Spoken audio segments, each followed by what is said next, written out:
अपने 12 साल के गुजरात के शासन के दौरान नरेंद्र मोदी की मित्रता कुछ बड़े उद्योगपतियों के साथ थी, जबकि आडवाणी के साथ ये सुविधा नहीं थी। धन की व्यवस्था करने में नरेंद्र मोदी सफल रहे। अब उसके बाद घटनाक्रम धीरे धीरे बदलने लग गया। पूंजीपतियों ने भाजपा के सामने शर्त रख दी कि भाजपा को तभी धन उपलब्ध करवाएंगे जब नरेंद्र मोदी को प्रधानमंत्री पद का उम्मीदवार पार्टी घोषित कर दे। भाजपा को पूंजीपतियों के दबाव के आगे झुकना पड़ा और नरेंद्र मोदी को प्रधानमंत्री पद का उम्मीदवार बनाना पड़ा। आडवाणी नाराज होकर कोप भवन में बैठ गए। उसके बाद धीरे धीरे घटनाक्रम बदला। लोकसभा चुनाव प्रचार के दौरान मुकेश अंबानी ने देश में 22 चैनल खरीद लिए। इन चैनल को ये निर्देश था कि वो दिन रात मोदी का प्रचार करे, उनकी रैलियों के भाषण लाइव टेलीकास्ट करे और समस्त विपक्षी नेता यानी आज के विपक्षी नेताओं पर तंज कसने के लिए कहा गया। मायावती, अखिलेश, केजरीवाल, राहुल गांधी, सोनिया गांधी, लालू समेत तमाम नेताओं पर तंज कसने के लिए कहा गया। मीडिया ने ये काम बखूबी किया भी। तकरीबन 600 वेबसाइटों को मुकेश अंबानी ने खरीद लिया। नरेंद्र मोदी ने 400 रैलियां की थी। इन रैलियों का खर्चा अपने 67 पूंजीपति मित्रों के द्वारा उठाया गया। नरेंद्र मोदी को चुनाव प्रचार करने के लिए एक हेलीकॉप्टर दिया गया था। ये हेलीकॉप्टर चुनाव प्रचार के लिए अडानी ने दिया था।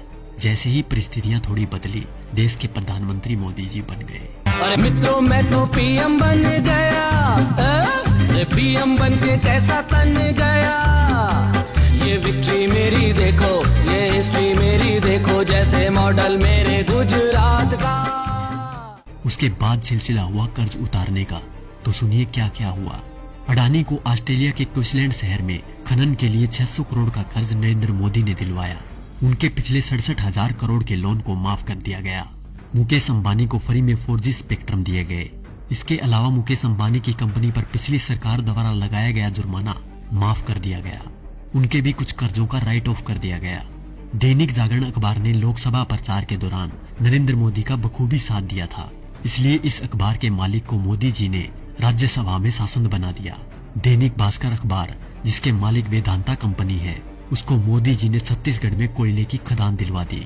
जी न्यूज, जिसने दिन रात नरेंद्र मोदी का प्रचार किया और आज भी कर रहा है, उसके मालिक सुभाष चंद्रा को भाजपा ने राज्यसभा सांसद बना दिया।